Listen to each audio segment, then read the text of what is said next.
All right, so we're going to call together the Hermiston City Council and Urban Renewal Agency meeting for March 28th, 2020, with a declaration of a quorum. We are excusing Councilor Barone and Councilor Duran. Some of you may know that they participate at the school district, and it's school conference week, and so they also have day jobs that sometimes run into evening jobs, so we will excuse them this evening. Please join me in the flag salute. I pledge allegiance to the flag of the United States of America and to the republic for which it stands, one nation, under God, indivisible, with liberty and justice for all. I think she does.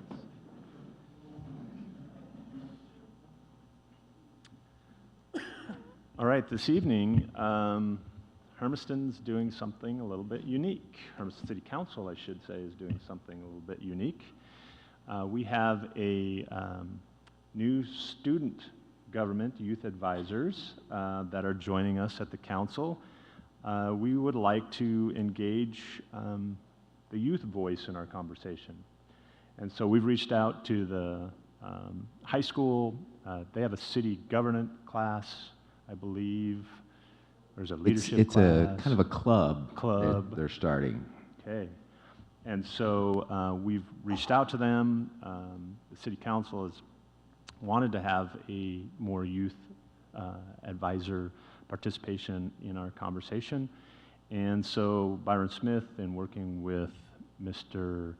Davis through the high school, has come to a understanding with some students that they were willing to participate and help support us. And we have 3 of them normally. They also are high school students participating in conferences this week, and I believe they're part of the jazz ensemble and are playing music. Hopefully we didn't scare them away the first night.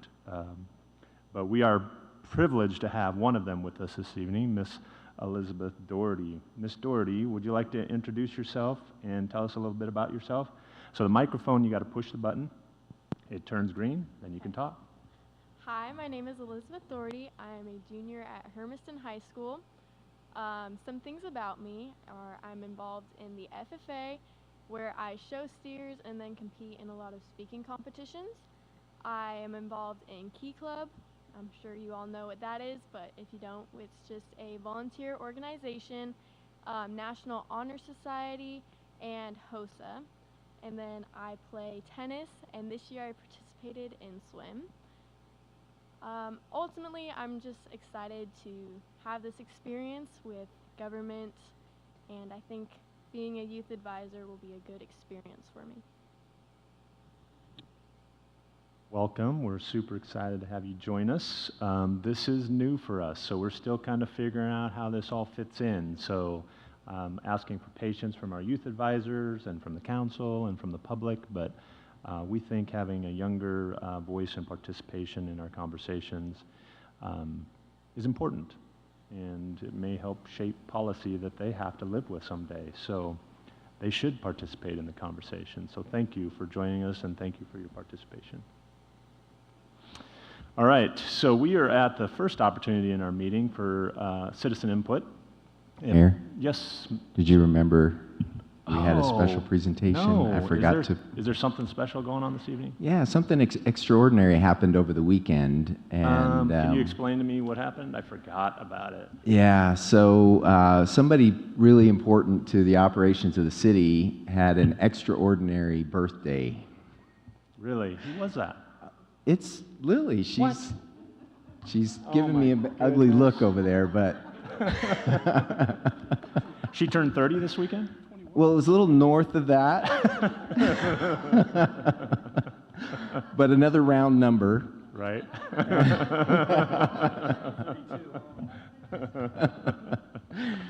But here we go. We got some flowers and wanted to recognize Lily for all of the work that she does and all the extracurricular activities that she takes on at the city.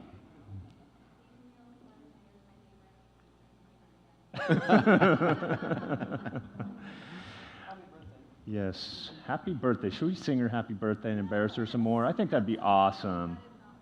Yes, it is. All right, I'm going to start. Happy birthday to you. Happy birthday to you. Happy birthday, dear Lily.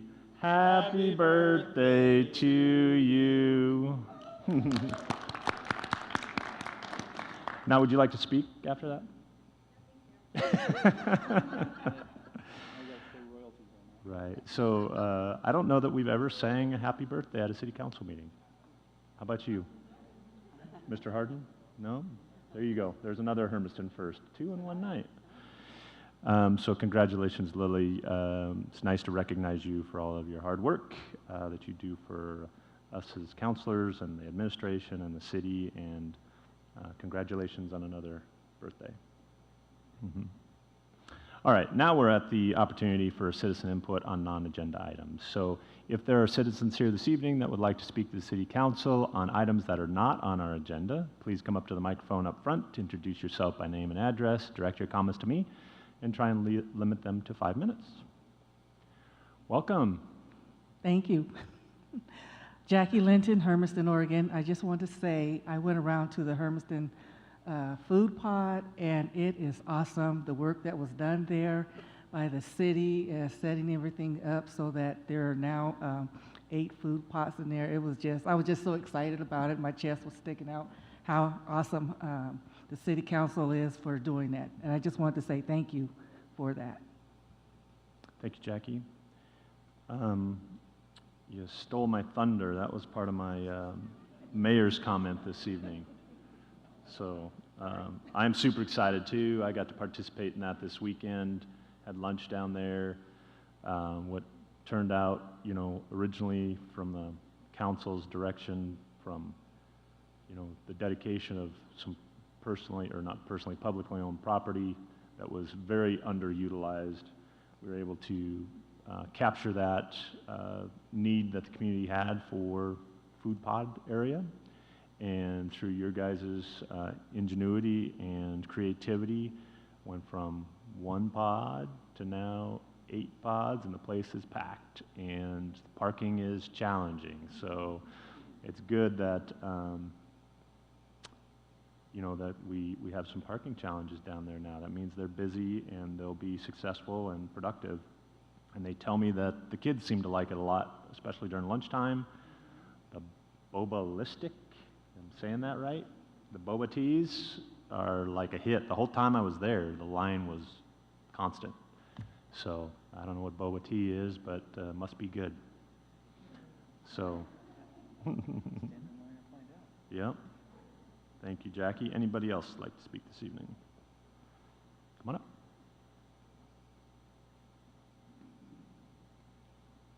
Thank you, Mr. Chairman. Bob Barton, 1695 Northeast Gillespie. Just wanted to take a couple minutes and introduce myself.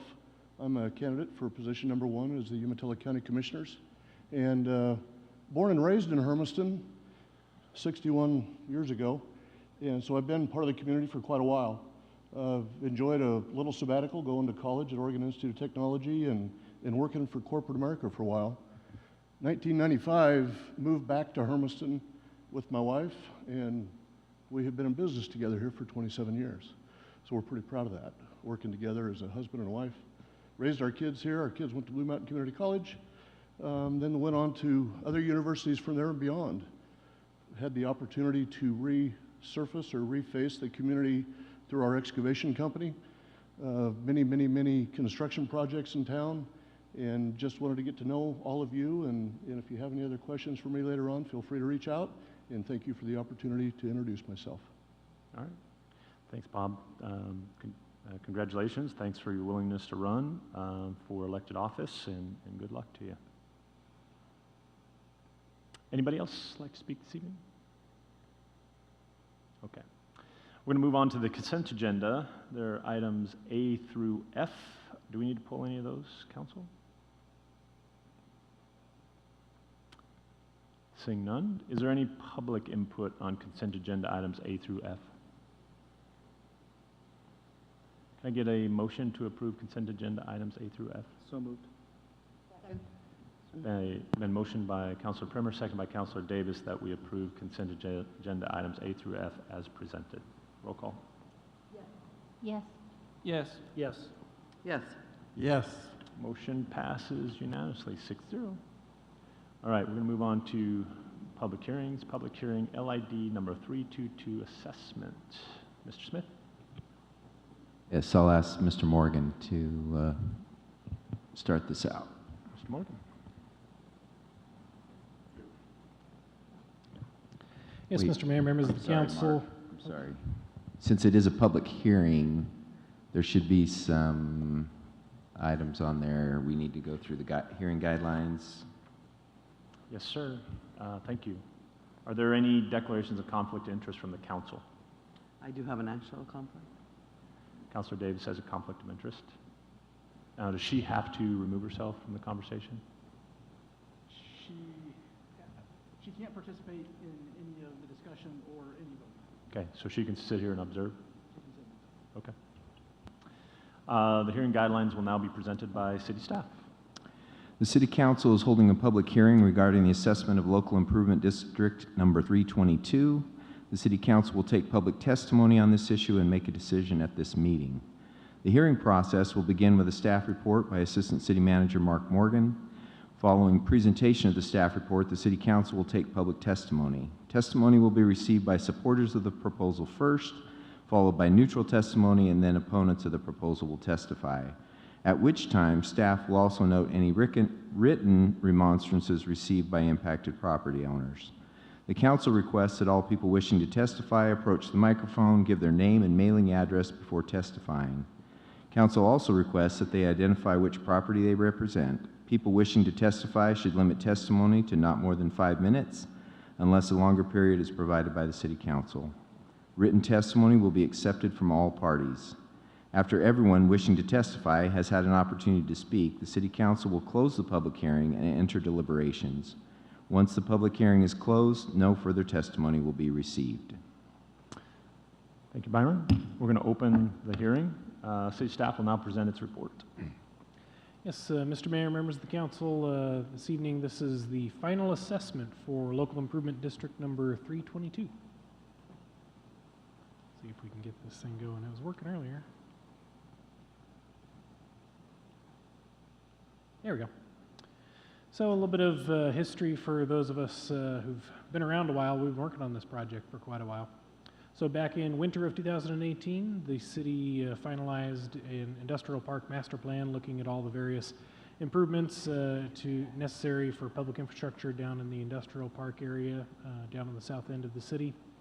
In the spring of 2019, after developing phases and cost estimates for all of the various components down in that area, we invited the property owners in that area to come to several workshops at City Hall throughout the spring, get their input on what they saw as the most valued improvements down in that vicinity. And the project that came out of those interactions with the property owners at the time were scoped out at around $2.9 million based on property owner feedback is what the projects came out as. So then also in spring of 2019, how we figured on paying for the improvements for $2.9 million was from the very beginning, this was all about funding it with a U.S. Economic Development Administration grant of 50% of the project cost.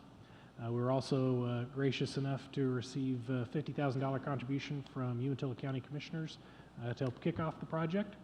Additionally, the city of Hermiston had committed to contribute $250,000 to a potential LID toward buying down the cost for the property owners from that $2.9 million. The original estimated local improvement district cost was $1.16 million, with the city contributing $250,000 to get it down to that $1.16 million obligation of the local improvement district property owners. So in July of 2019, we held public hearings. We published the project list included in the LID, which was $2.9 million for specific water lines, sewer lines, and new streets. At the time, the estimated cost per property owner was again $1.16 million. That again included $250,000 contribution from the city to bring that cost down to $1.16 million. And at the time, the process of forming a local improvement district allows for submitting remonstrances. And out of the 20 properties benefiting from the improvements, we received 2 valid remonstrances out of that process.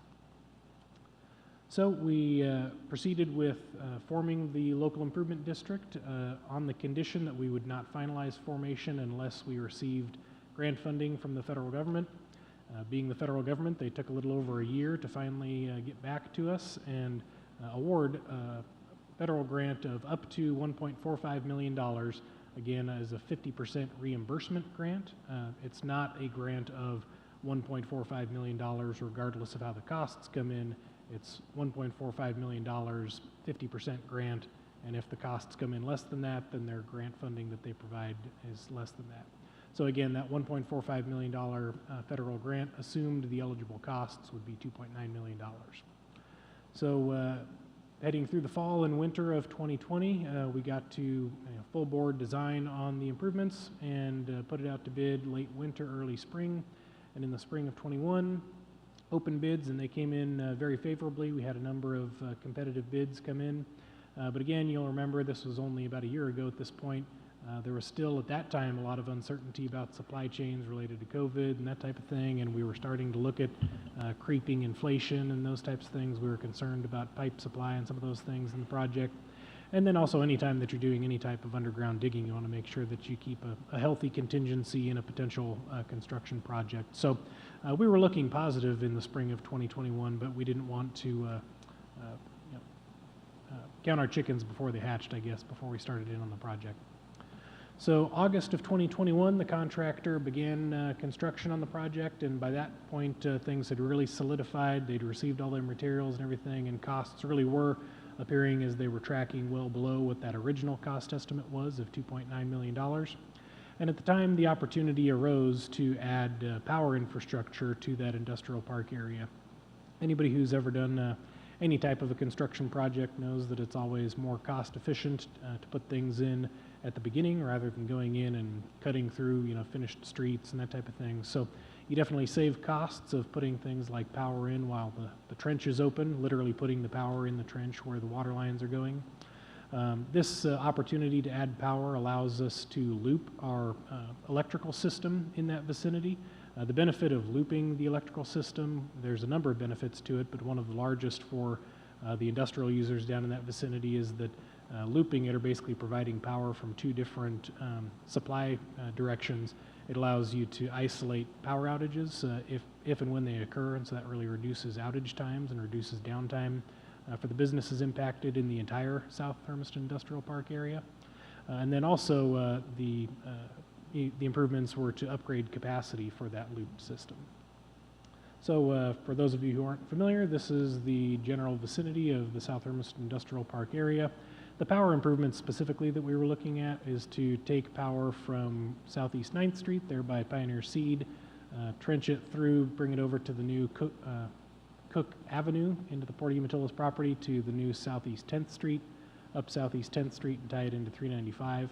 This red piece, that is what they call a reconductoring project. The line over there was only a 1/0 gauge wire. This took that line up to a 4/0 gauge, ultimately increasing the power capacity that they can then loop that entire vicinity for, and again, increase redundancy and reduce power outage times. So at the time when we were considering those improvements, the estimated final costs for the project for just water, sewer, and streets was looking like it was probably going to come in right around $2 million. So again, that would have been financed by $1 million from the Economic Development Administration, $1 million in local match, and that would have left about $500,000 of unused federal match on the table and would not have increased any power capacity down in the industrial park area. Important to keep in mind, the LID is only for water, sewer, and streets. Formation of an LID is very specific on what you can spend the funds on, and since power was not included in there, we could not spend any LID dollars or assess any costs for power through the LID. But also with the LID 322, there's really no obligation that the city has to contribute that $250,000 to continue buying the cost down any further than they already were. So in the fall of 2021, the federal government agreed to add power as an eligible cost toward that 50% grant. And so we proceeded with adding those power infrastructure components outside of the LID expenses, but reimbursable by the USCDA. And so here is what we look at today. So this is looking to the south. You can see the new Meyer distributing facility there. This is the new Southeast 10th Street, which did not exist this time last year. This Southeast 10th Street includes water, sewer, and now power improvements to it. Cook Avenue extended in there, also with water, sewer, and power improvements. And Campbell Drive now connecting down to Penny Avenue. That was really for improving truck access and deliveries into that vicinity so that trucks wouldn't have to pull onto properties to make deliveries to existing customers in that area. So from a final accounting standpoint for the LID itself, looking at only the water, sewer, and streets, final costs came in at just a shade under $2 million compared to the original cost estimate of $2.9 million. So the recommendation before you this evening with LID number 322 is we're going to be using the EDA grant funding of just under $1 million to help offset that, combined with Umatilla County's contribution of $50,000, and then the benefiting property owners in the LID will be assessed $947,734. So important to keep in mind, again, looking back at the original cost estimate for the benefiting property owners back in July of 2019 when the LID was originally formed. The estimated cost for the property owners at the time of $1.16 million included an assumption that the city's contribution would be $250,000. So without the city's assumed contribution of $250,000, it would have been up closer to $1.4 million. So the final cost that we're now looking at is $947,000 is what the property owner's final cost will be. So you can see that we were able to really, this is a win-win scenario all the way around for everybody. We were able to maximize our federal grant opportunity, get additional power infrastructure installed down there, and still realize nearly 19% cost savings for the property owners in the LID. So the process this evening is you'd be taking public testimony first off, and then you'd be asked to adopt the final assessments. The property owners in the LID would have several payment options. They would have the option to pay the lump sum, which was published in your council agenda packet for each of the 20 properties in that area. They could pay that lump sum within 30 days, or they have the opportunity to avail themselves of a 10-year installment payment plan that the city is making available to them. And that's my staff report. Perfect. Thank you, Mark. So the council will have conversation here in a little bit, but I'm going to open it up for public testimony. So all persons that would like to speak are asked to come up to the microphone, introduce themselves by name and mailing address, limit your testimony to 5 minutes, direct them to me, and we're going to start out with any proponents who wish to speak to LID. So people in favor of this. Okay. Any neutral parties? Come on up. Louis Hanson, 2110 South Highway 395. You want me to identify the properties? No, just your name and address. Okay. Yeah. Anyhow, the city normally does enterprise zones for large developments. And I'd like to make a suggestion that maybe the system development charges and the sewer hookup and water hookups be waived for us as smaller developments, being we've paid for the water and sewer lines to be installed in the first place.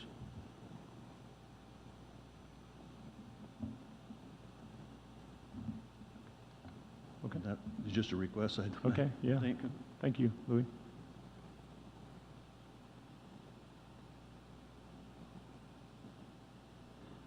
Any other neutral testimony? Okay. Any opponents? Come on up. John Patterson, 379 Mill Street, Sumter, but I own 14 Southeast Campbell Drive. I got a question for Mark before I start, if I can. Just go ahead and mention your testimony, John. Okay, well, I don't remember anyone calling me and asking me if I wanted to pay for a power line that benefits some huge company that's already got their name on that property. So I would like to stay with the original contract that we had of water and sewer in the street, and that's it. If those my property has power from one end to the other. I paid for it myself. The city didn't want to come and help me, so I don't need power down that road. And we agreed on if there was savings, they would come back to us. For my one lot, it's $2,689, and I'd rather have that money than pay for a power line for somebody. And it goes clear across 395. It's not even part of the project. And who does it benefit? Who is HES? Is it the city's power company? So you saved money on a job, and you decide to invest it in yourself so you can make more money down the road. That's how I see it. And I'm not interested at all in paying for a power line for somebody else. I'm interested in everybody keeping their word. Okay. Thank you, John. All right. Others? Yes. Hi. Welcome. My name is Jenna Evans, and my husband and I own 3 lots on Southeast Campbell Drive. Okay. Do you live here in Hermiston, Jenna? I do. Okay. So, I got the final assessment, and I looked over the numbers, and I asked Mark a few questions.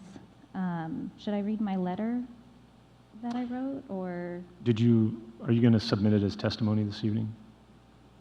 Sure. Okay. Okay. You can submit it as testimony, right, Mr. Tubby? Yes. Okay. Okay. Okay. Okay, so, as property owners, we have reviewed the March 16th correspondence letter, which contains a spreadsheet of the total cost of the project, the contribution of funds, and assessments for each tax lot. Upon review, it was noticed that the city did not contribute the $150,000 they said in a press release for the project, but this amount has been added to the property owner's final assessment. So Mark has kind of explained some of this, but this is the press release that you guys put out on our final project. This is on your website.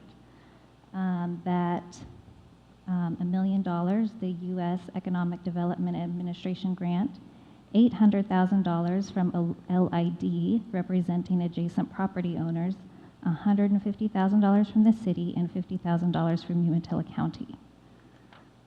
So, this is what I had, and when I looked at these numbers on the spreadsheet here, it has no contribution for the city of the $150,000. So, that's why I started asking questions. And that's why we started asking our neighbors, why is the city not contributing anything? So let me continue.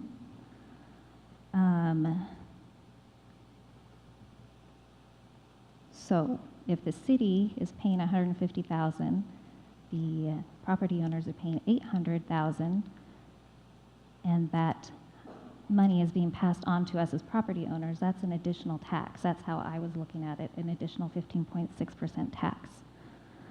Some property owners reached out to the city for information on this discrepancy.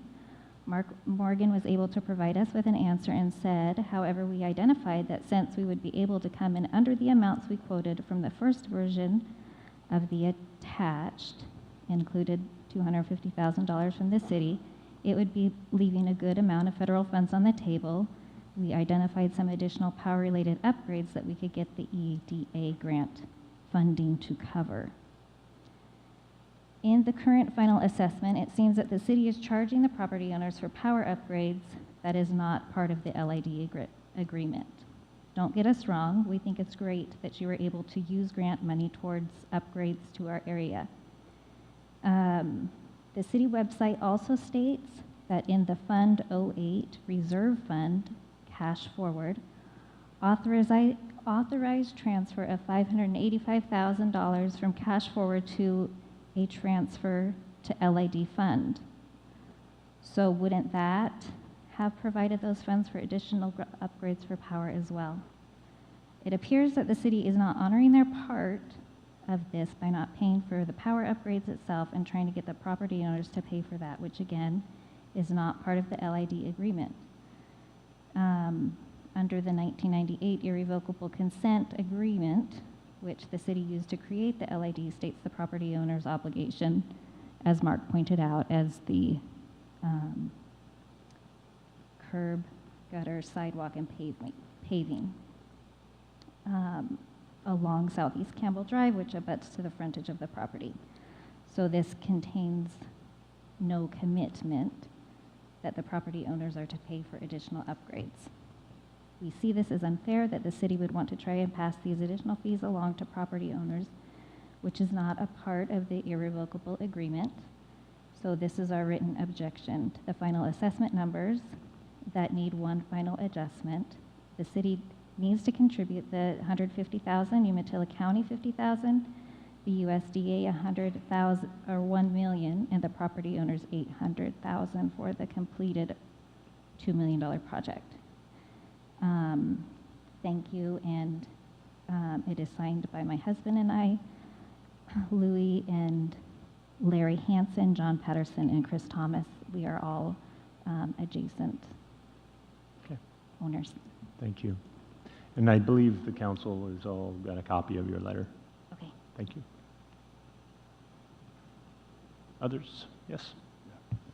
I'm Craig Evans, and yes, our address is 5 Southeast Campbell Drive for our business, A1 Industrial Supply. And I'll try not to repeat too much of what has been said, but because my wife covered a lot of it well, and so did John. But, you know, my basic thought on this is we got trillion-dollar companies, billion-dollar companies coming in here getting tax-free for 10 years. They're getting services brought to them for free, and us smaller companies that are sitting in this LID are paying for it. And that's my objection to this. Will it hurt us? You know, will it cripple us? No. But is it fair that trillion and billion-dollar companies are getting tax-free? And I know we want them in here in the community, I guess, for some reasons, but that with it, someone else has got to pay for those taxes. Someone else has got to pay for the bringing the power and the sewer and all that to them as well. But to me, it just does not seem fair to businesses that have been here for years and are paying for things. John, when Amazon came in and growth, they sucked up all the electricians in the area. And he decided to close his business because of it. I'm having to compete, and Chris Thomas and Larry, we're having to compete against these giant companies who aren't paying taxes and who are not paying hookup fees and all that other stuff. So that's just my 2 cents on the fairness of the whole thing. Thank you. Any other opponents this evening? Okay. We are going to close the hearing. And then council, we're going to open it up for questions. I know Mark had a section there on his presentation about questions. So if you have questions of the council or of Mark or Byron, I guess the first question I had in relationship to this project has to do with the $500,000 that we were able to utilize from the EDA grant to put the power in the trench when it was open. That did not cover the entire cost of that project, is that right? Or is there additional, what was the total cost of the power infrastructure? I'll ask Mark. He knows the details Yeah. on that. Yes, so actually, we are still leaving funds on the table from the Okay. EDA grant. So the total cost of extending power in there was $189,000. Okay. Okay, other questions? Yes, Councilor Myers? What is the discrepancy between the 150,000 and the 250,000? Yeah, so that's 100% my fault. That is purely a typo on the press release that went out. So that $800,000, baseline assumption for the LID members, that's purely a typo. So I didn't review the news release maybe as closely as I should have. I know that I definitely review all of the communication. We sent out an updated cost estimate to all of the property owners, benefiting property owners last spring with an update on what we thought their costs would be. And so those costs were in line and still above what these final assessments are. And so what these final assessments are that are going out, that is what is really the guiding number there. And so what I presented this evening as far as the $1.16 million, that's what the actual assessment would have been, and the $947,000 is what the actual assessment is. So if you were to add in the original $250,000, it would drive it down even further. So that 800,000 and that 150, that's purely a typo on my part in the news release. Thank you. So did the city contribute anything to this project? Yeah, so again, I think it's important to keep in mind, this project, it was really bootstrapping, at its finest. We went out there with a $50,000 contribution from the Umatilla County Commissioners, and we were able to leverage, this other project. And so what we're doing when we're trying to pull together all these different financing options is we have 50% of the project cost from EDA in grant funding, and then they require a local match, and they don't really care where the local match comes from. They don't care if we've formed a local improvement district for it. They don't care if we've pulled it out of a hat. They really don't care where that where those local dollars have come from. We chose to form a local improvement district to come up with the bulk of our local match. And so at the time, the project costs in the project were just for water, sewer, and streets. And so that's what we included in the LID. And at the time, thinking that the total cost was going to be $2.9 million, we offered to buy down the cost for the adjacent property owners by $250,000.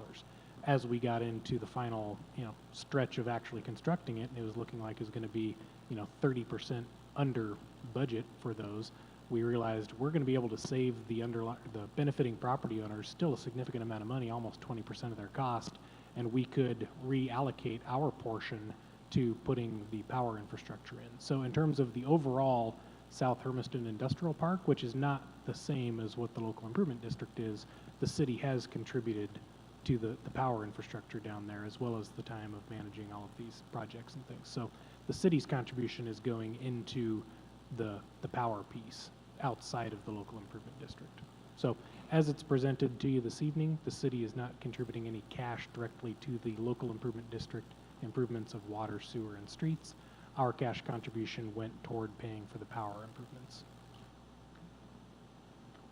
Questions, councilors? Other questions?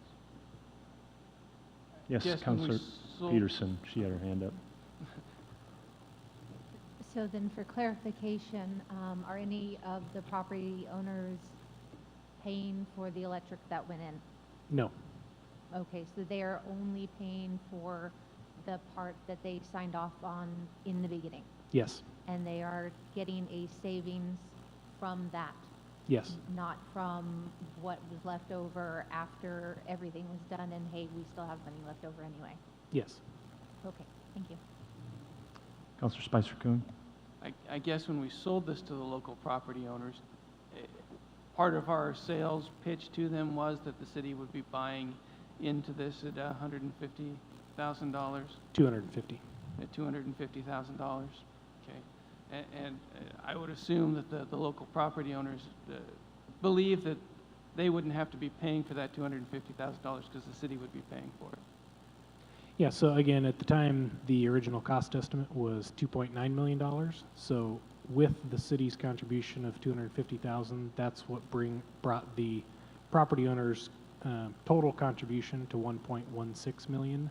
And so even backing out the city's $250,000, it's now all the way down to 947,000. So if the city were to still contribute $250,000 toward it, it would take the property owner's obligation down to $700,000.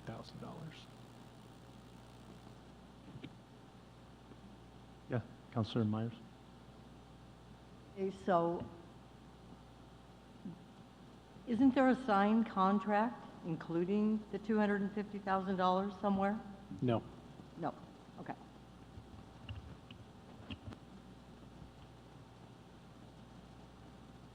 What was their final assessment in total for the? Yeah, so the total assessment for all 20 properties is $947,000.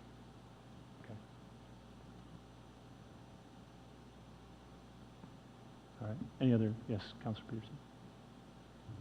So when it comes to the city's initial statement of contribution that we were going to make, where was that written down anywhere? Even if it wasn't an exact contract, where was it stated that this number has carried us forward and it's still the same number at this time?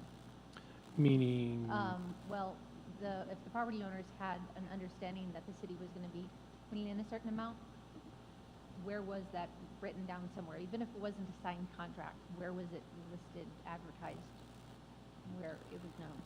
Yeah, so that was listed in our staff reports during, formation of the district. What you have to do when you're forming a local improvement district is you have to first off do a engineering study and basically list out, here's exactly the improvements that are going to be built, and here's what we think the total cost of those improvements is going to be. And you also have to list out for each individual property, here's how much we believe your assessment is going to be. And so we listed all of those estimated assessments out based on an assumption that we would be buying down the total cost of the project. So what was approved in the formation of the LID is those estimated assessments on each one of the properties. Okay. Other questions from the council? Yes, Councilor Harden. Well, it appears that that not everyone's going to benefit from the electrical portion that the city contributed, and they're not interested in that portion because they already have power from both ends. So I don't quite understand that scenario, I guess is what I'm asking. Mr. Smith, can you explain the power thing? People that are in the LID aren't hooked up to that power, or could they hook up to that power? Mr. Morgan? Yeah, maybe I'll go to my map here. If it works. You're back to the map, Lily. There we go. Oh, maybe this is actually a better picture here. Yeah, so what we're looking at here, again, we're looking south here, and you can even see the disturbed area still right there where we came in from Southeast 9th, trenched across the Port Matillas property, and then hooked up to the trench in East Cook Avenue, and then brought the power down Southeast 10th to 395. So all of these properties here are included in the local improvement district, and so a significant number of them still benefit directly from having the power immediately adjacent to them. But again, as I mentioned, one of the other ancillary benefits of bringing the power in here, and really one of the main benefits of bringing the power in here, is that previously this was a dead-end service for power into Pioneer Seed. And so by bringing power in from a second location, previously power only came in from this side. Now, if and when there are power outages in the area, it's easier to isolate this area and bring different parts of this industrial park back online or keep them in power. If something like a power pole gets taken out or something like that, it's easier to benefit this entire area because you now are fed by a second distribution node. So it's not necessarily accurate to say that the properties in here that don't immediately front onto those improvements aren't benefiting from the power improvements, because it does increase reliability in the vicinity. Well, I guess the other thing is that it sounds like the property owners feel that they didn't get the benefit that we're getting. I mean, the 250,000. Okay, I mean that sounds like a commitment to me initially. And yeah, we saved money on this whole project because of how results came in, but I'm not sure how important that is based on the word that we gave them to begin with. They're still looking for the rest of the finances, so that's my concern. Okay. You'll have an opportunity also to discuss this a little bit later during the ordinance section. So are there any other questions from the council regarding the staff report or the specifics of the staff report? Just one, do you know how much the adjacent property owner's value increased based upon the improvements that we have put in there? I don't, but it really depends on which one of the properties that you're talking about, because like there's, I mean, along this side of the property here, there's probably 5 or 6 parcels there. Southeast 10th Street only existed on paper prior to this. It was just sagebrush. So bringing this street in along with all of the utilities to all of these properties significantly increased the value of those properties, along with the Portage Utilis property in the back there. Really had no other access other than off of Southeast 9th Street. So really a lot of it depends on how things have changed for the property in question. Again, there's 20 different parcels in there, and each of them have kind of different levels of benefit that they saw through this. But in the sense of levying the local improvement district assessment in the manner that was outlined in the LID formation documents, and is pretty standard for most LIDs, is we really only assess the value or the cost of the improvements based on a per lineal foot of their frontage onto those improvements. But to your original question, I can't speak to how much their property values have changed.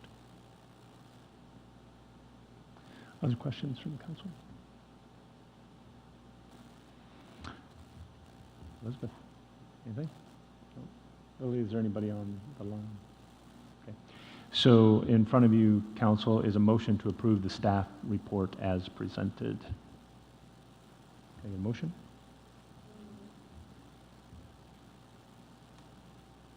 I'll second. Thank you. We're just talking about the staff report here. We're not making any final decisions. So motion by Councilor Meyer, second by Spicer Kuhn to approve the staff report as presented. Roll call. Yes. Yes. Yes. Yes. Motion passes unanimously. I'm glad you remembered that, Councilor Davis. I completely forgot. So motion passes 5-0. We'll still have enough people to vote on an ordinance tonight? Yes, okay. So Councilor Smith, or City Manager Smith, ordinance number 2338, LED number 322, assessment.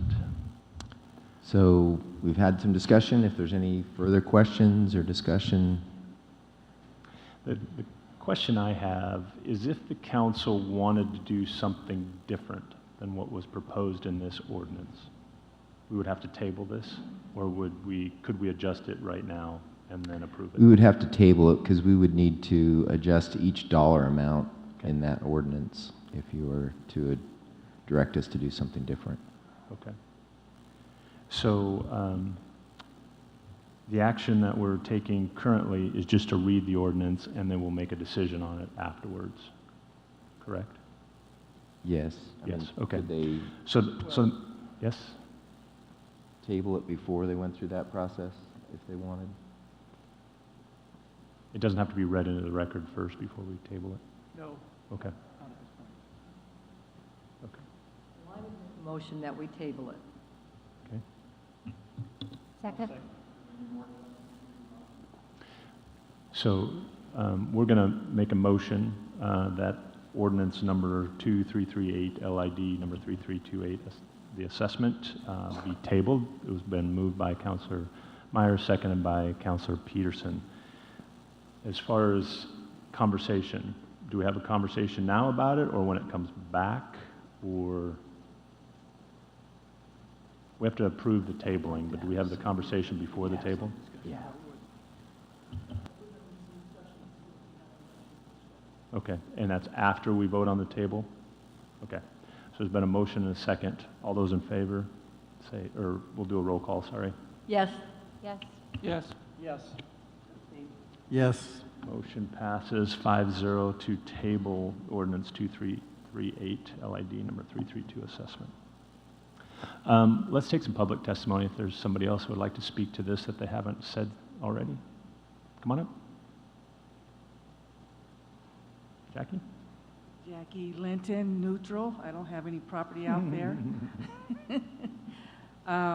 But listening to everything that's been said on both sides, I feel that even though there was money saved, even though their property value went up because of what has been done out there, I feel that as a council, that your word should be your bond. And if you said that we're going to put $250,000 in there, it should have been stipulated back then, at that time, that we will take that money out if there's a savings or it come in less than what was said that projected. And since that was not done, and the council did say $250,000 to be put in there, and I feel that it should be, I guess, reduce that 900,000 or 800,000 down to 7 something. I feel that the council should stick to what it originally said, because I think that goes with integrity of the council and of the government. Thank you. Thanks, Jackie. Others? Just to address your question. Jenna you Evans, said, right? Yes, Jenna Evans. I do have that documentation in the letters that we've gotten originally back in 2019 of the $250,000, and then a letter in May 2021.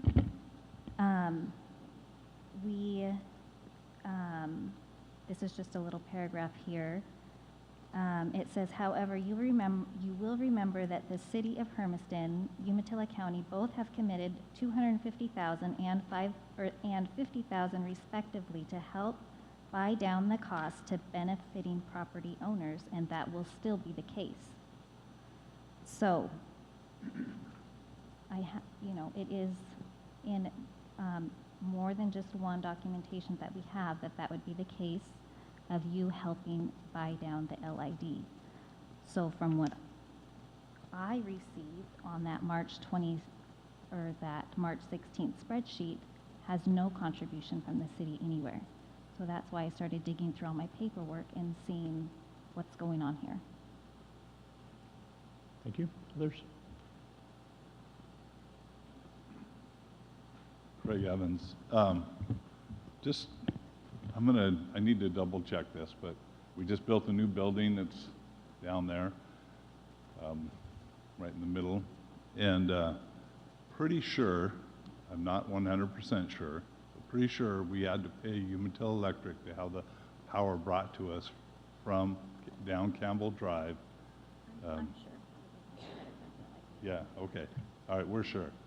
We paid for that, so we got no benefit from the electric. That was good. That you say that benefited us, we got none. The other thing I just want to bring out is that 2.9 million original quote was just crazy high. It was inflated. On Campbell Drive, we had quoted to have, been looking at building there for a while, but had quoted having it paved for the city's requirements. We had it quoted for, at the time, $12,500, and I think the city, in their bid, the original on that 2.9, it was close to 60 grand for that, which was just crazy. Those were inflated numbers, and they weren't even close to reality. Now, I know prices went up since then and all that other stuff, but even then, the $60,000 for that street wouldn't even apply today at today's rates, et cetera. Thank you. Thank you.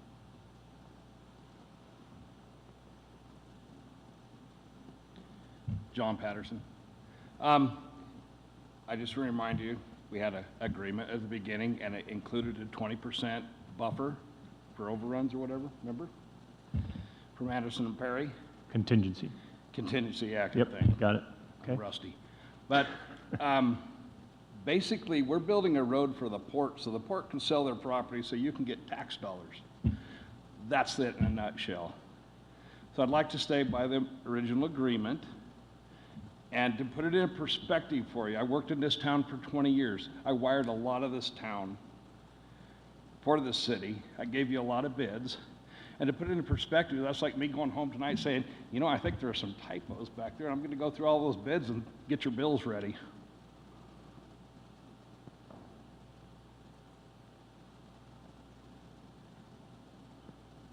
Any other public comment? Okay, council, what are your thoughts? What we should do moving forward so the administration has some direction. Councilor Primer? I haven't said anything throughout this point, and up to this point, just listening to what everybody has to say, but quite frankly, I think a deal's a deal. We told them what we said, and I think we should stick with what we said. Others? Yes, Councilor Myers? It's in every letter that has been put out about this, so I think that we should stick with our promise. We made a promise and we need to keep it.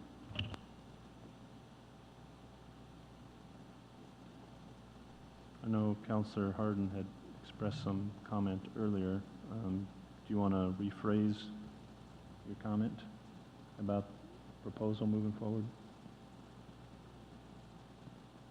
Just stick with what we've said. I guess the one question I would ask the council, I'm in agreement, frankly. We made an agreement. We made a statement to these folks that we would support them in this bid. We also agreed to a bid estimate of $2.9 million, and our contribution was based on that. So it came in a third less than that. Everybody seemed to have gotten a discount. You know, I don't know if it's fair for the city to pay $250. I mean, if we were to reduce our our contribution, just like everybody else is having to reduce their contribution, you know, if we reduced our contribution by a third, that would still give, you know, our contribution $165,000, $170,000, something like that. But to be fair, we should probably reduce the county's contribution as well, since they agreed to a $2.9 million bid, and they agreed to $50,000 towards that bid. So reducing theirs by a third would be fair as well. So that's my 2 cents. But I'm in agreement with you. I think we committed to these folks that we would be involved in this process and support them in it, and we should stick to that. Yes, Councilor Peterson. I think when property owners go into this process with us, it's based on the belief and the hope of what Hermiston is becoming and what it is now. Mm-hmm. And I think that we need to be open and honest with what we say in the beginning and stick with that here to the end, because otherwise we start to lose some of that hope in where we're going and where we are now. Mm-hmm. And so we need to stick with it. And so if we gave a certain amount with no wiggle room on that, and if it's written in a lot of places, then that's what we need to stick to. And if we look at what we want to do in the future and say, okay, well, that was a learning experience, it's room for growth, and we're going to word things a little differently moving forward, great. But the owners came into this with, all right, we believe in Hermiston, we believe in what we're growing here, you know, we're part of that growth. This growth is going to help us. We're willing to put in money for it. That's wonderful. We want to keep that spirit of growth alive. And that means us keeping our promise. Okay. So does the council have some consensus around recommendations for the direction for the administration to write up a new ordinance? Well, we committed to $250,000, and quite frankly, in their letter, they only asked for $150,000. You say split the difference. What is split the difference? 279. 275, somewhere in that area. Or 179, I mean. Or one, yeah. I think we should look at the 250 because that's what what we promised to contribute. We knew that their contribution was not set in stone, and it would vary depending on the price of bids that we got and the overall construction that was done. And I mean, I think they probably had some in their mind that if it came on under, they'd get a better deal out of it. And I'm not sure that we're following through with what we sold and what we sold the community if we don't go through with the $250,000. Okay. Others? Other thoughts? I would agree with that. 250? 250. Are you guys in support of that? So what do you need from us? You need a motion, just some direction. That's clear enough? Okay, perfect. Well, we'll come back with a new ordinance next meeting? I think so, Potentially? probably. Okay. I do want to make two clarifications. Okay. The power improvements will not help any multi-billion-dollar company that's coming into that area. The power improvements that were made are not even close to what they would need. Second, they will, when or if they build in that area, they will pay 100% of the cost of all utilities that are extended to them. Water, sewer, wastewater, power, everything. So, You're talking large corporation? right, that owns property in the South Hermiston Industrial Park. Gotcha. Okay. Do you need any other clarification from the council? Okay. All right. I hope the community felt heard. I hope you are happy with the resolution of the council, and you know, we'll bring it back, and you guys will have another opportunity to participate in that conversation at a future city council meeting. All right, we're going to move on to Resolution 2215, authorization issuance of pension obligation bonds. Mr. Smith. Yes, Mr. Mayor, members of the council, we had a work session about this about maybe a month and a half ago now, and have been working towards the process. So I want to talk a little bit more and hopefully clarify a few questions, the process that might happen if the council were to give us direction to move forward. So, pension obligation bonds are a specific kind of bond where the proceeds are dedicated entirely to a jurisdiction's pension obligations. And it is one of the few types of bonds that allow you to take advantage of interest differences. Most of the time, it's illegal to take advantage of interest differences. So just to kind of make sure we're clear on this, when we take a pension obligation bond, we're fixing an amount and then starting to work at paying it off. Whereas right now, we have an amount out there that kind of floats around and we get impacted by it, but it's not fixed, and though there is a cost that we incur annually because of it.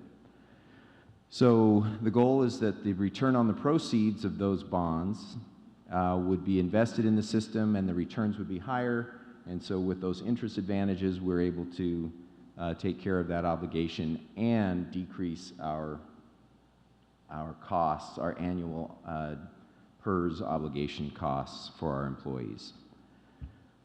And when those interest rates and those things happen, that makes it favorable for the city.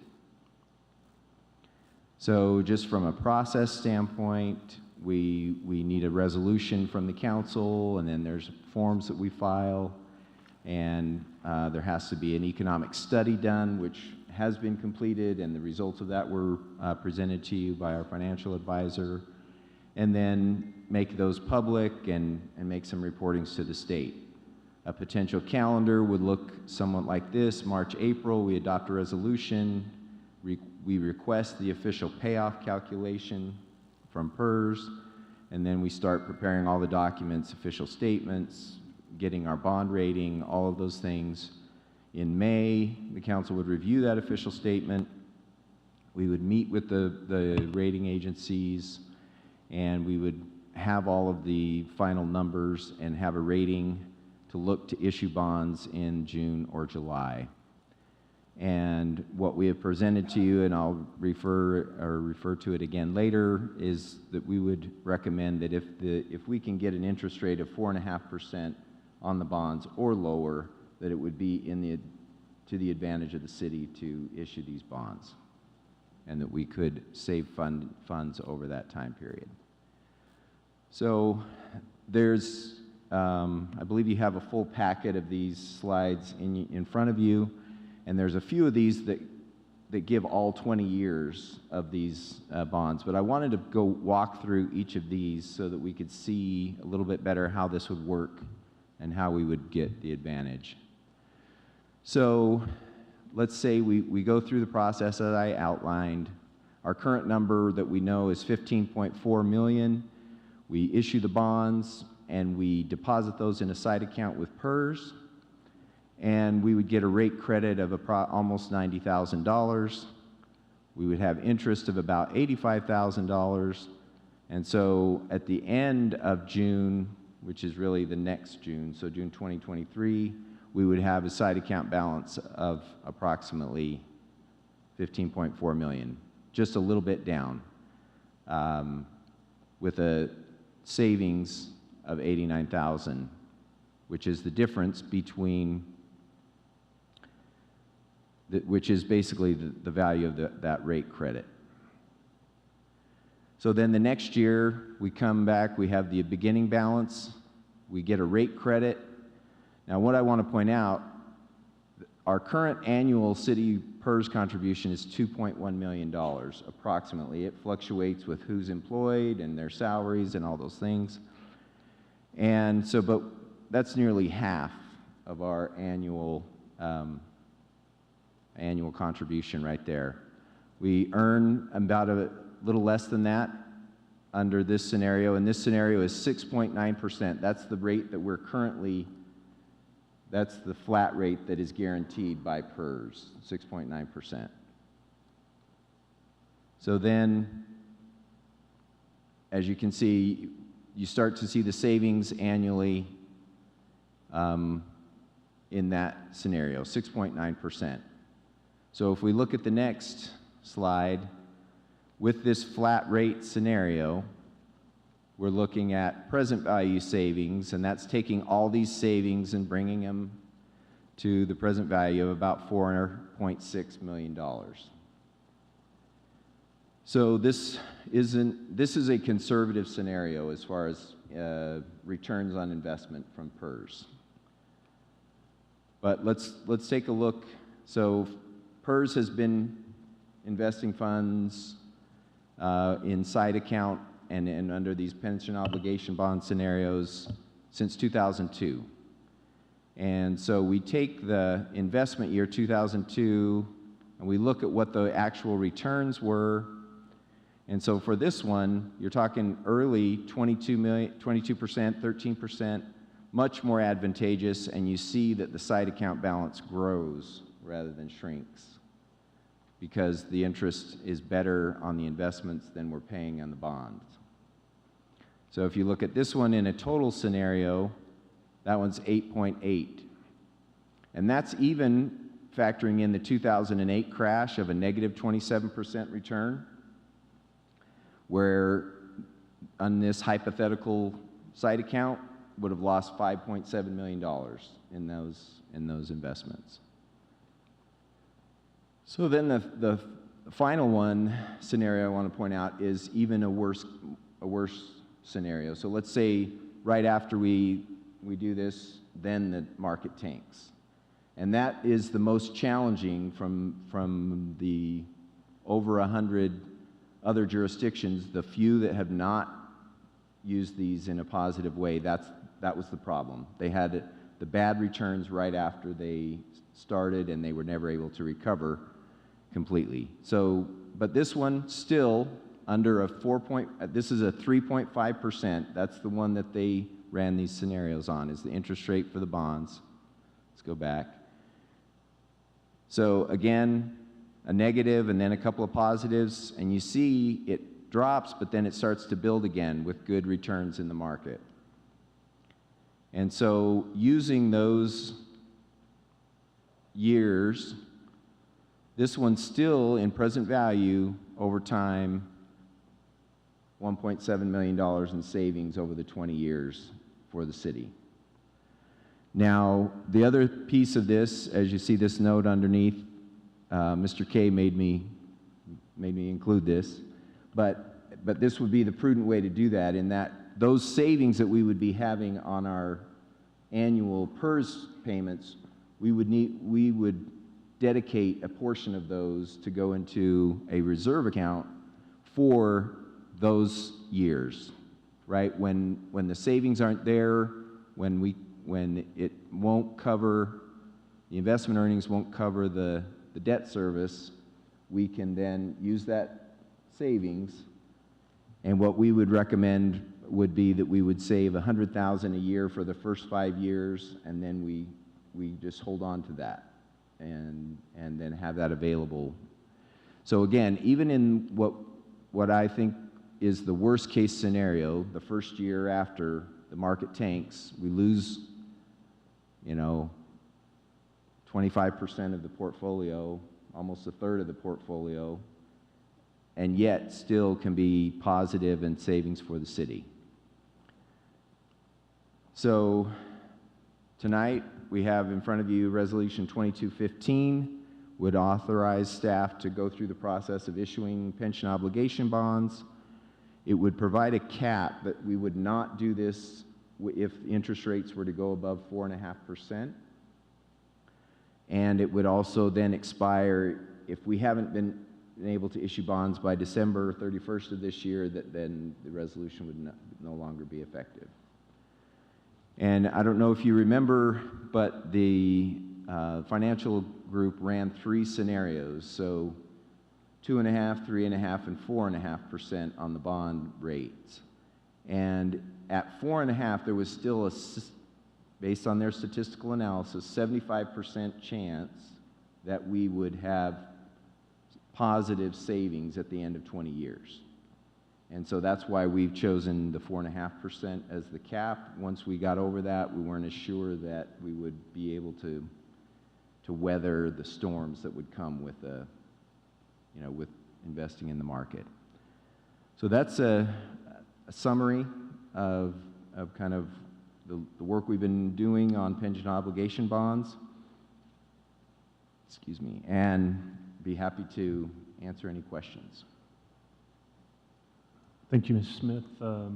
Super excited that we're looking at opportunities to try and save the taxpayers' money by getting creative in tackling PERS and the PERS liability. That's I think it's been challenged multiple times in the courts and has been proven that this is what we're going to be stuck with indefinitely. So for the city to be proactive about addressing that debt and getting aggressive in buying it down allows the taxpayers to save some money or reallocate our funds. The council can reallocate those funds for maybe better public services, whether that's public safety or parks and rec.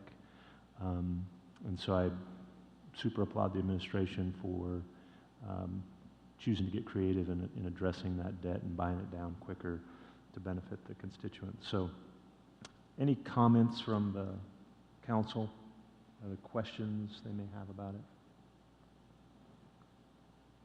Some stuff to make sure that it's clear. So right now, we're paying about $2.1 million every year for our PERS contributions.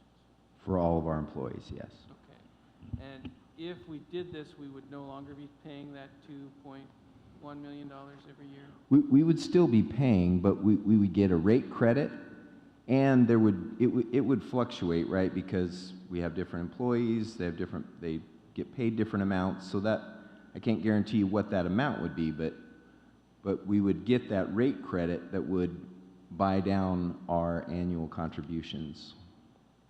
So we would still be paying annual contributions. If we got a rate credit of say $1 million, then we would still then have to come up with the other $1.1 million. Correct. And we would have to do that on top of our debt service payment? Yes, but under the way these are set up, we can use the interest differentiation to allow us to pay that debt service, except for the extreme years that are in that last scenario. We would have enough to pay the debt service without that coming out of our operating budget. I'm just trying to figure out exactly where the savings are here. So we're still paying almost $1 million for a debt service, especially once we hit 2028. Plus we're paying $1 million for our PERS bonds. And then we've also got this other rate credit, though, that's coming in from this account. Correct. Okay, so the savings is just around what? It's only going to be about $200,000 or $300,000 a year that we're saving if we do this. Right. Under the different scenarios, that's what it looks like. I mean, under this scenario, some years we go negative on our annual savings, but over time, it comes to a positive after 20 years. And those years we go negative, does the city have to pick up then that additional PER's investment? We would need to just pay whatever that negative difference is. So if we do as I suggested, so we start setting aside $100,000 a year for 5 years. So, and we come to this year where we have negative savings, we pull out of that reserve that we've specifically identified for it, pay that amount, and so, but yet, even saving $100,000 a year, we're still paying less in our annual PERS contributions than we were before.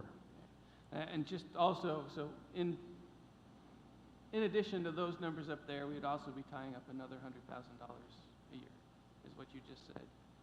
Yes. And this only works out if the market stays good and PERS is doing this investing for us? Yes. Mr. Mayor. Yes. On the historical mixed rate scenario, this is truly just a scenario. These figures over here, are they reflecting these? They're kind of like reflecting the numbers, the bad years here, putting them here, but then we're kind of comparing to. Right. So, well, I mean, probably a little bit better would have been to put that year column over here. Okay. Because these years are the actual interest rates. Okay, that was my question. So rather than just making them up, you know, saying, well, this year we got 13, and this, we just took what actually happened. Okay. Thank you. I guess my other question is how much are we going to be paying the bonding company and the professionals to get this all set up? All of that is in the cost of the bonds. There'll be no additional outside contribution.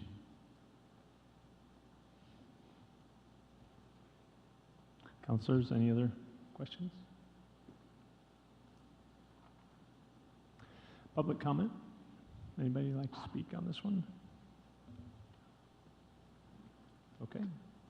Can I get a motion to adopt Resolution 2215? So moved. And moved by Councilor Davis, seconded by Councilor Myers, that we adopt Resolution 2215, authorizing issuance of pension obligation bonds. Roll call. Yes. Yes. Yes. Yes. Yes. Motion passes unanimously, 6-0. Discussion and possible action on the implementation of Hermiston 2040. Mr. Smith.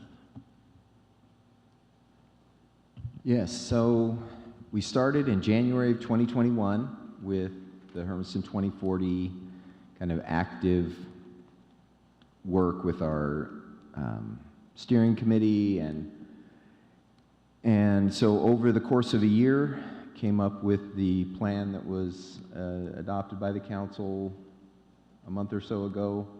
But part of the recommendations that came particularly from the steering committee is they didn't want this to be a plan that sat on the shelf. And so they recommended that there be some strategy implemented to implement those things.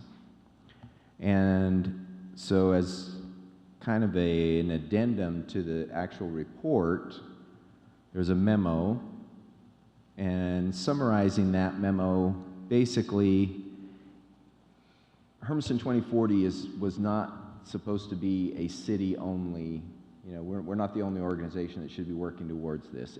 We had a lot of involvement, people from different organizations from around the community, and so involving all of those in this oversight over the next 20 years is part of that recommendation. And also part of what you know, Sarah and others who do this similar work have found is the way to be successful.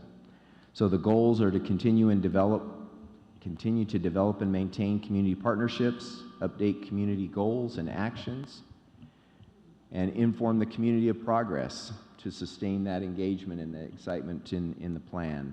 And also to have some accountability in the community so that we all are continuing, is this really what we want? There's also, you know, regular updates. So every 5 years, really taking a look at it, saying, are these still the things we want? What have we accomplished? Is there anything we want to change? And so the process really is to, that we're looking at and want to talk about tonight is establishing this oversight committee.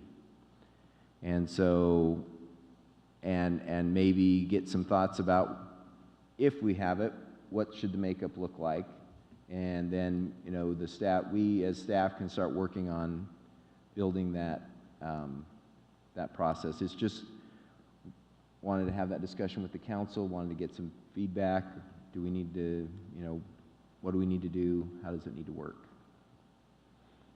Perfect. Thank you, Mr. Smith. You know, we all have a copy of Sarah Singer Wilson's memo dated February 2022, making the recommendation about the Oversight Committee.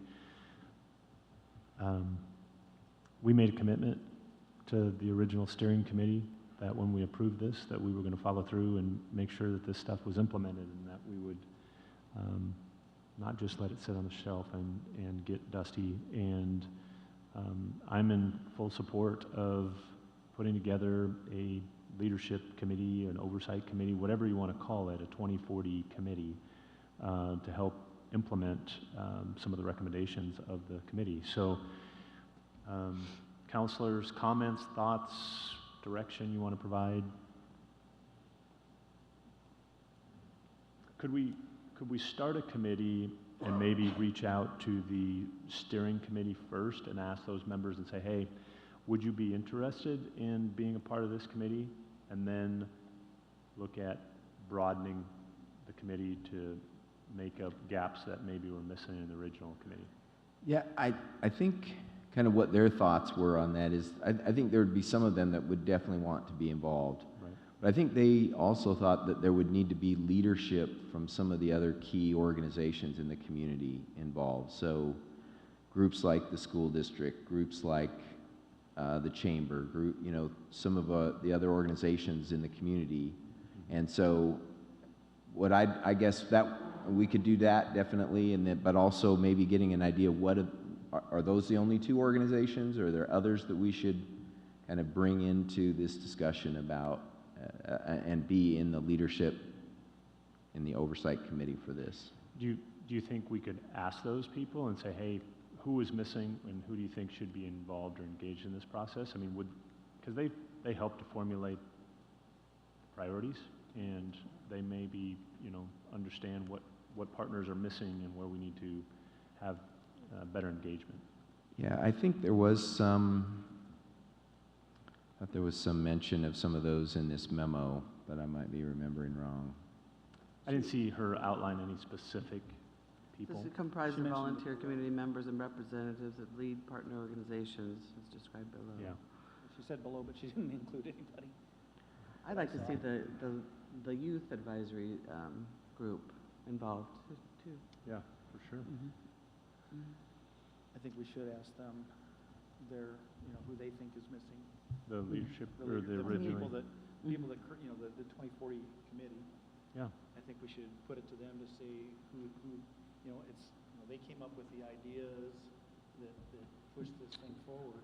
I think they, you know, like as a kind of a finalization of that, of their vision of what this is, we should ask them to tell us what they think would be the one, you know, who would be the ones to make sure that this dream comes to fruition. Councilor Peterson, I see your hand up. And I would also, I would ask them if they felt they needed any help in guide, if they needed any guidance in how to make those decisions. Because some of these things, you need training to go about a process deliberately. And there are various, there's different webinars, there's all sorts of things out there where you can educate yourself on, okay, how do we know how to look for who's missing? How do we know where to find the individuals that aren't at the table? Because if you're not aware of them, you don't know to look for them.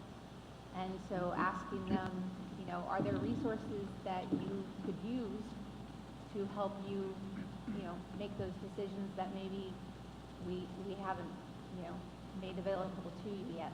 Because asking them to make that kind of choice without giving them an opportunity to do the homework, because we haven't given them a book, just, My suggestion would be, can we send this, back to the steering committee and say, put together a plan? Can you tell us what you want on the committee, how many times they should meet? Well, let me answer. Yeah. They've kind of almost been disbanded. Once the plan was adopted, you saw a few of them come. They felt like that was their role. Mm-hmm. And so we could get, particularly the ones that were here, I think they're particularly interested, and they might be interested in coming back for some discussion, and we could get input from them. But frankly, by the end of the whole year, we had a hard time getting the steering committee together, period. Mm-hmm. And so I think it would be hard for me to get that group together to have a discussion. I could get a smaller group, a subset. Do you think the group needs a facilitated conversation?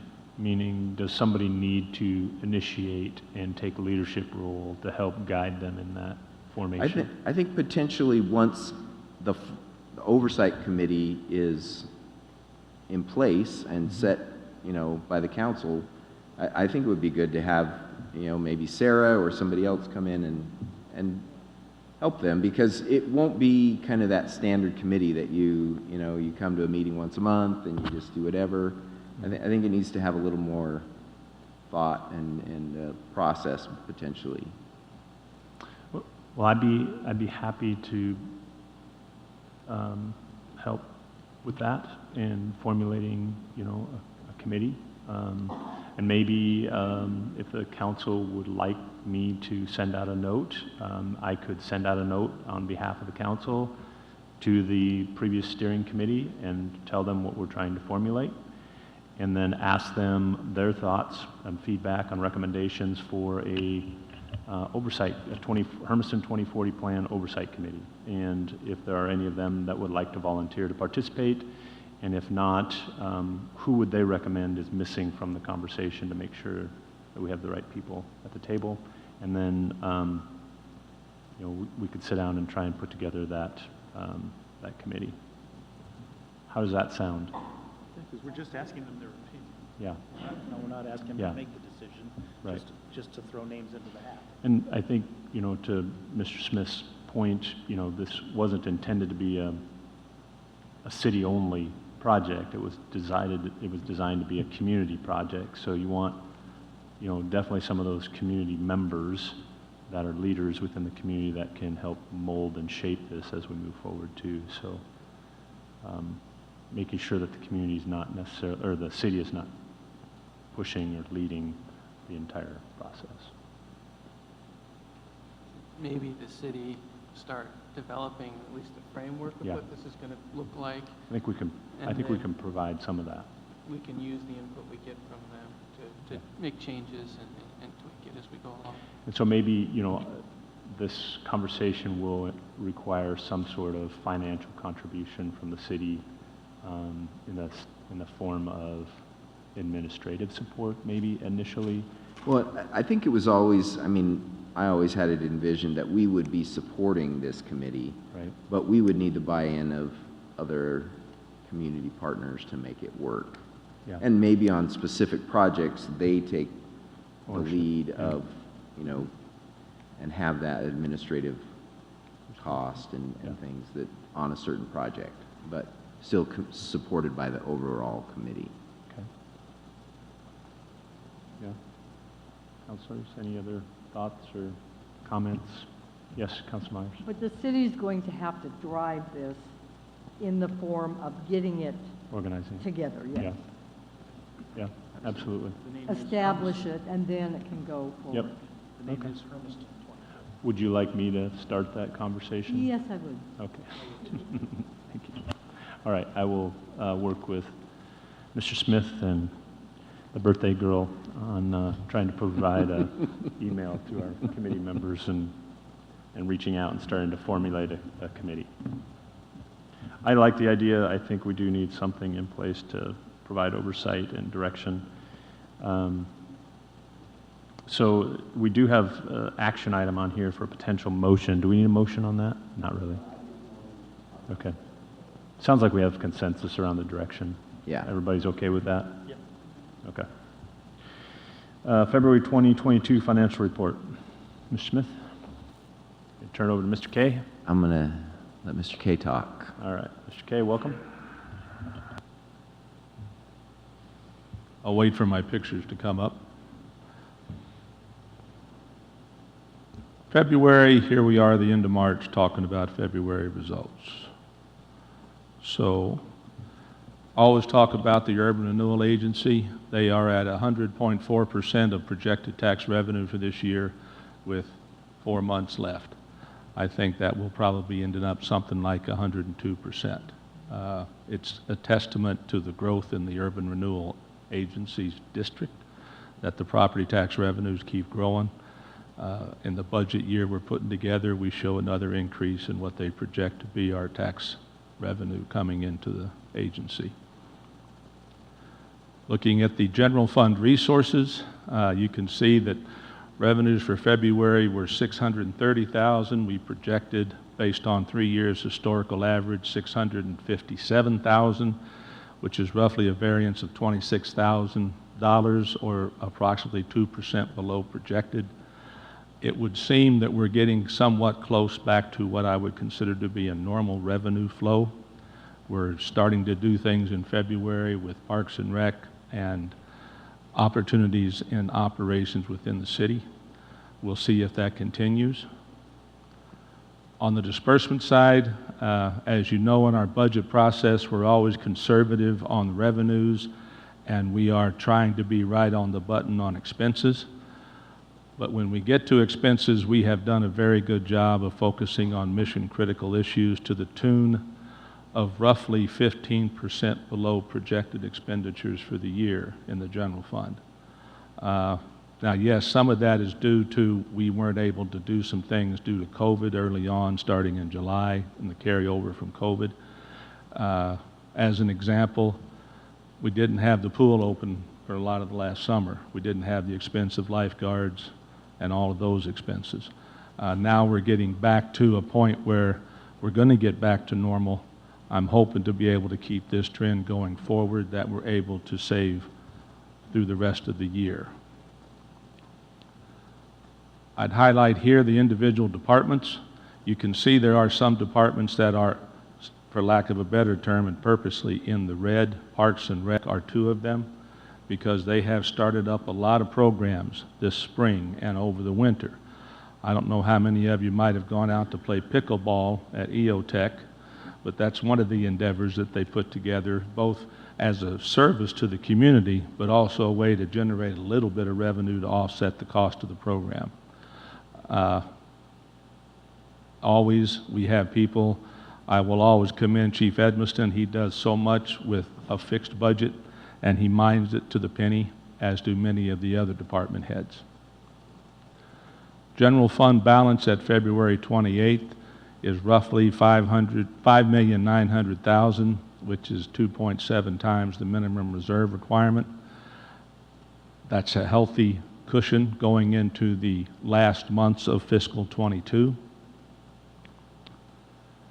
The utility and street funds report, all of these funds are in good shape for this time of year. I would have you look at the utility fund. We have the spring watering season upon us, that probably our revenues will go back up even more. The street fund is doing really well. They haven't been able to do a lot of work because they've been down a person, so expenditures are below where we thought they would be.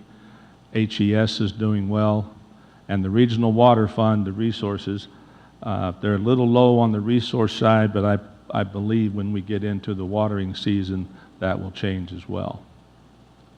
Mr. Kay, can I ask a question about that? Certainly. So, Mr. Smith, in the regional water system, Shears was a big partner with us on that? They have historically been about 16% of the revenues in the regional water system. So as Mr. Kay mentioned that we're putting together next year's budget, we're already trying to factor, that loss of revenue into that.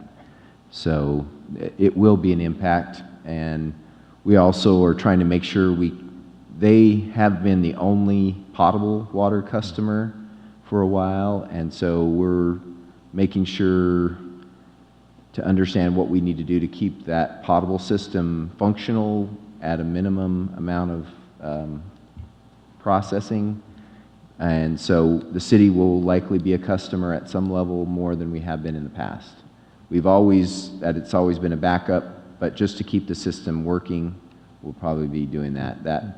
We're in the process of kind of just studying that, what's the minimum we need to do to keep that system functioning so that it'll be ready, hopefully when Shears is ready to reopen. Perfect, thank you. Sorry, Mr. Kay.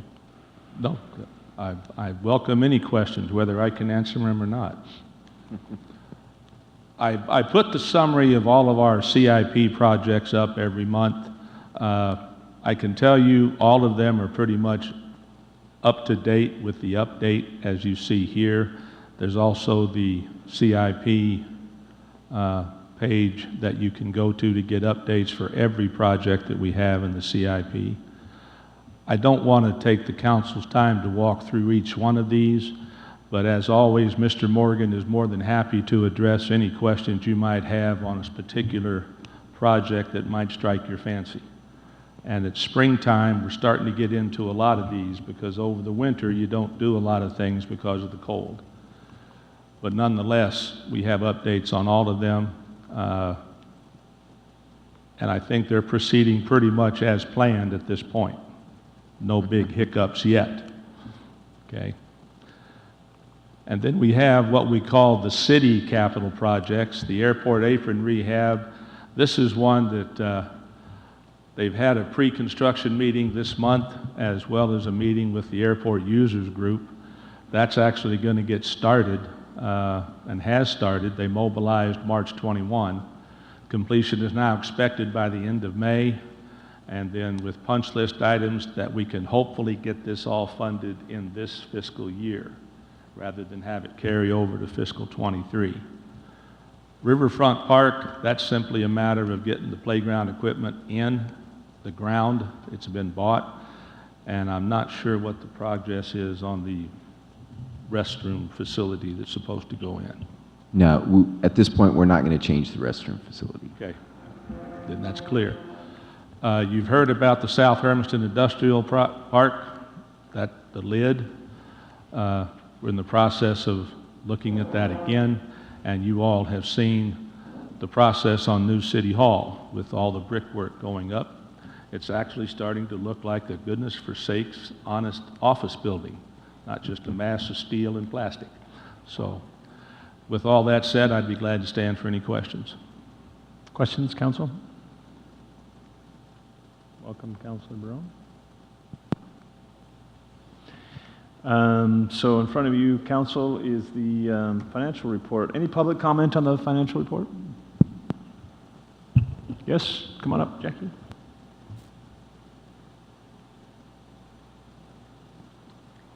Jackie Linton, Hermiston. I just wanted to know what the, it's on a different tax slide, for Gear Road, I believe. For Gear Road? Gear and Harper? Yeah, Gear and Harper Road. We're still finalizing the design. We ran into some challenges with the railroad as well as an adjoining property owner. So we're still working on that. So the amount that's up there, that's just yeah, that's design, engineering. Oh, okay, all right, thank you. Okay. Any other questions, comments, public? Council, any questions or comments? Okay, can I get a motion? Yes? Is the skate park going to go up on there now that we approved the funding and essentially, is the skate park going to go up there on this now that we've approved essentially the funding and construction? The skate park will go up on the city project side, and as soon as we get final funding, we'll move forward. But that's not projected until late summer, I believe. Okay. But it will go up on there.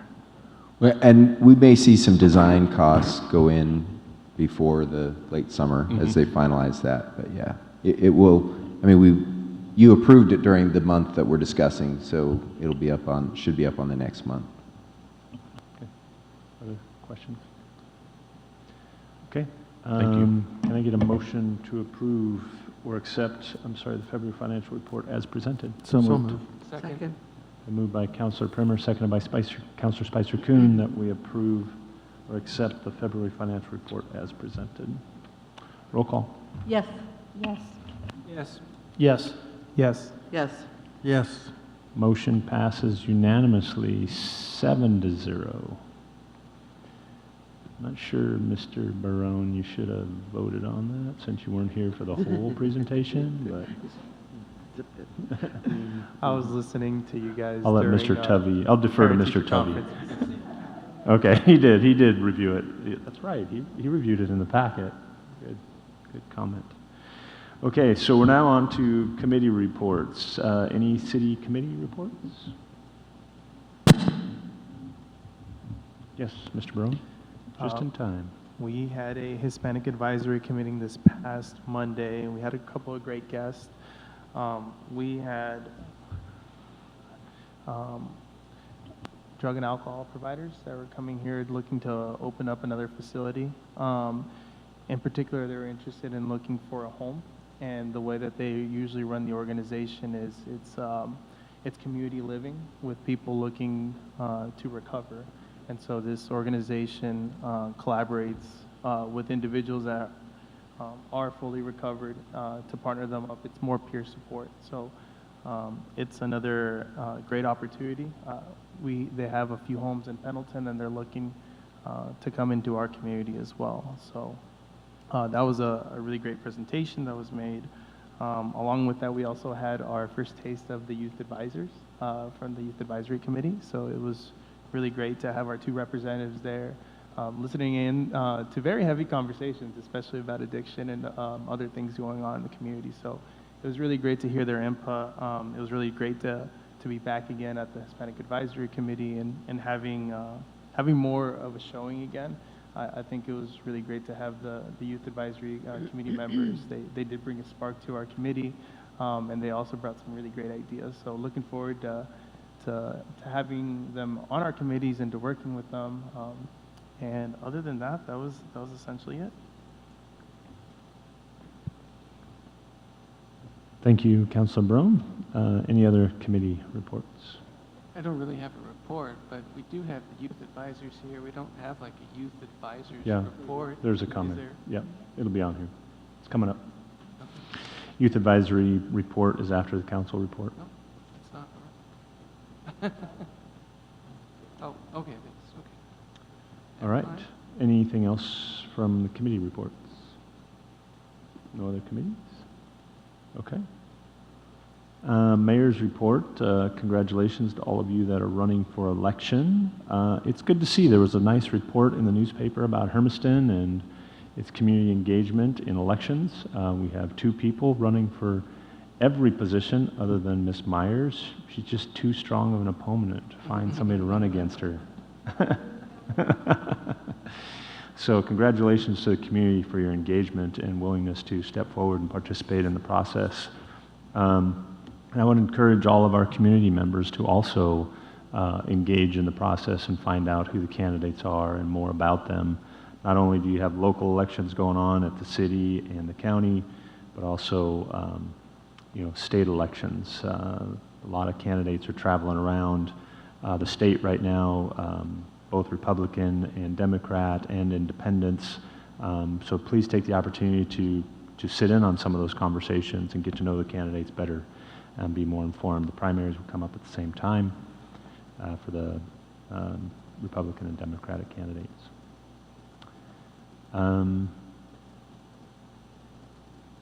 Jackie beat me, wasn't it Jackie that talked about the food court? So again, just really super proud of the council's action on that. I was there this weekend. It's all full up. You know, I know we had some concerns or worries about committing the money to make sure that we had 8 spots with water and sewer and electrical, and they're all full. I'm here to report you. I think we'll have some challenges around seating potentially, parking potentially, and shade. So we got to get creative, I think, about shade down there. It was nice. It was beautiful. It was like 60 degrees when I was down there on Saturday. So it was very comfortable, but I can't imagine when it's 100 or 110. So having some shade. Food is, yeah, there's lots of great food choices. I like the variety too. You know, not just tacos. I mean, there's lots of stuff. Mr. Smith and I got to participate in a conversation with Umatilla County Commissioners around Charter Review Committee, and they're looking at starting up the Charter Review Committee again, or at least having a conversation about it. Unfortunately, Mr. Smith and I were the only ones that observed the conversations. There was 3 Charter Committee members that were present as well, but the commissioners had made an agreement to bring that forward again for review. So hopefully we get to hear more from the Charter Review Committee. Want to remind the city that we have cleanup on Saturday. So the Hermiston, what are we calling it? Brandon? Where's Brandon? He's not here. What are we calling Saturday? I don't know if they have a great name this Yeah, time. it's something. It's a recycle day or Clean something. sweep? Clean Sweep. That's what it was. Is it? Saturday Clean Sweep. Okay. So inviting the That was community somebody up to EOTech. Everything but hazardous substances. Okay, so don't bring your uranium up there. You know, paint, tires, wood, recyclable products. Please bring them up. You also have to have them sorted. Just don't come up there with your dump truck and dump it in the middle of the parking lot. You have to sort them, but it's a free opportunity for you to do some spring cleaning in your garage or your yard and help the community look better. And so the city's willing to participate and help you with that for free. All you got to do is clean it up and bring it up there. That's this Saturday from 9 to noon, 9 to 3. Okay. Look on our website. I'm also participating, you guys might find this kind of interesting. Funland, the Lions Club is looking to put together a tactile map for the vision impaired. So they put together a committee to help put a map out at Funland to identify the resources that are available on the playground for those people that are vision impaired. So something that they could touch and feel and figure out where the resources on the playground are. So I applaud the Lions Club for that ingenuity and effort to put that out there on the playground. Councilors, anything else? Councilor Barone? I'm going to pick up a little bit more on hack, if that's okay. Yeah. There was, I do want to acknowledge, I'd want to say more than Youth Advisory Committee members, because they have names of Fernando Morales Garay and Jason Gutierrez, so those were the 2 members that were representing. We also talked about potentially having an art showing at McKenzie Park to really show the diversity of the art that we have here. So we were trying to plan that as a committee and seeing how we can do that. With Cinco de Mayo kind of up in the air, we're trying to find a way to still celebrate the diversity that we have in our community. And so this is a project that Hispanic Advisory Committee is trying to come up with, and they're also working with Parks and Rec, with Brandon specifically, to try to see how this can come into fruition. So that was the second part of what we were doing in Hispanic Advisory Committee. On the flip side, it was really great to have the technology access with this council meeting, because that's how I was able to listen to you guys while I was at parent-teacher conferences. So I really appreciated that, and so it's great to participate even virtually, and honestly, it's great to see the kiddos once again back in class. So A lot of great conversations, and hopefully they continue on this coming Wednesday. Yes, Councilor Peterson? So I'd want to give a shout out to the chamber and how it paired so wonderfully for the job fair. I know that the turnout was pretty amazing as far as employers, and they were able to network with each other, and it wasn't just the former Shears employees that showed up. There were, you know, community members from all over that came, and, you know, just an amazing event, and it just shows that, you know, the community really pulls together, and, you know, as I said, just applause all the way around. It was just a fantastic partnership and a very well-attended event. So just kudos for everyone. Thank you. I think Mr. Smith was the final tally 42 partner employers? 47. 47, underestimated. So 47 partners. Chamber, thank them and the city for hosting and sponsoring that day, because that's amazing. That it just shows how engaged our community is and our willingness to help support those people in challenge, but also how much need there is out there for employment. If you're looking for a job, you should be able to find one here locally, because almost every employer I talk to is looking for somebody to hire. So 47 people, and that's not small businesses like mine, that's major employers. So excellent turnout to show your support for Shears employees and the rest of the community that's looking for employment. How about other counselors? Mr. Smith? Yeah. We can go to the Youth Advisory Committee next. Elizabeth. So Elizabeth, my vision would be you would bring us some news from the Youth Advisory Group and maybe some reports that some of your other fellow advisors on other committees had talked about. So, and maybe some updates around the school, something kind of cool and fascinating. So I know I'm putting you on the spot tonight, but in the future, the council is always interested in activities and what's going on around kids and school and maybe big events that are coming up. The last meeting the Youth Advisory Council had, we all chose our committees.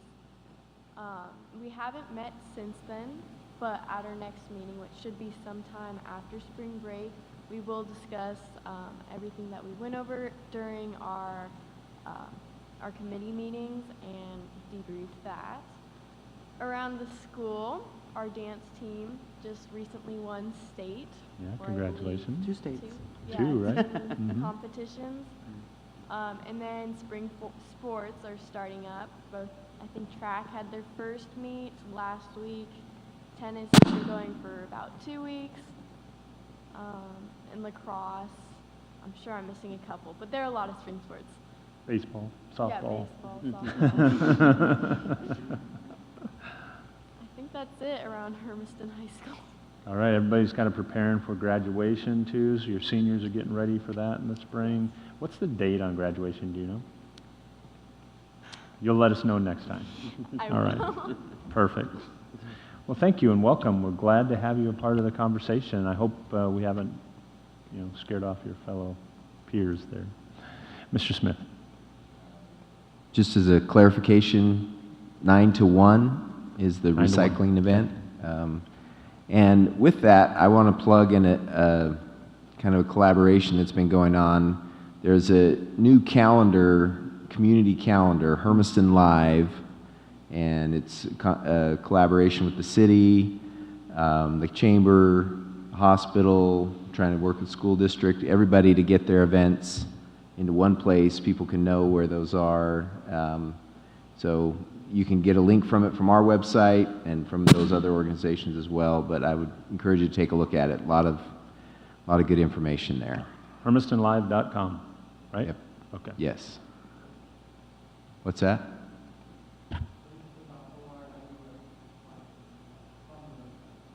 It's on the city website. Okay, so they can't just go to HermistonLive.com.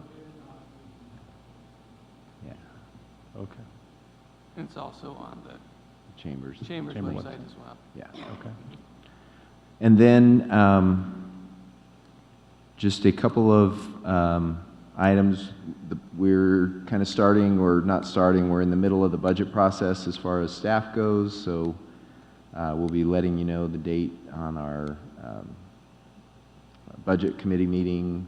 It'll be in May, and so things are going well with that. And then a reminder, LOC, April 21st and 22nd, the regional conference. So if you haven't signed up, or please do. Yes. It's over 130 now. 135 signees 135. as of today, yeah. Anybody read or look at their memos that they send out? Nobody saw my video? Yeah.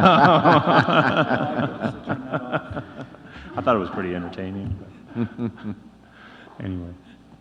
Make sure you look for Mayor Truax Riding the bull. that he Yeah. called out. So that's all that I have for tonight, I think. Yes. Okay. So we do have an executive session this evening. So I am going to recess for executive session. The City Council of the City of Hermiston will now meet in executive session in the Rotary Altrusa Room for the purpose of discussing matters pertaining to negotiating real property transactions. The executive session is held pursuant to ORS 192.6602E, which allows the council to meet in executive session to conduct deliberations with persons designated by the council to negotiate real property transactions.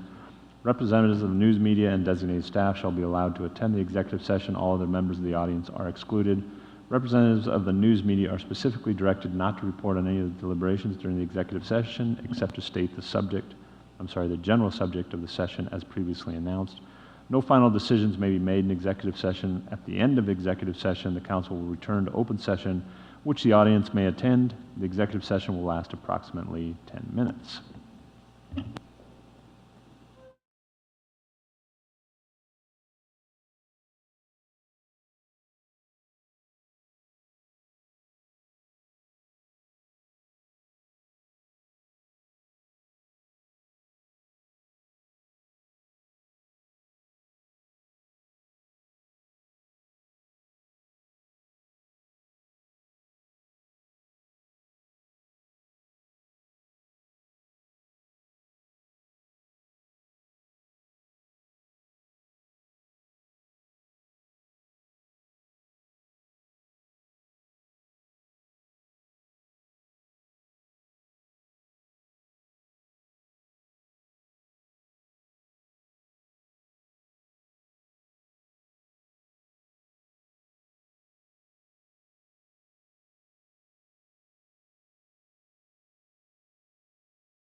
All right, we are going to reconvene and re-adjourn the Hermiston City Council meeting.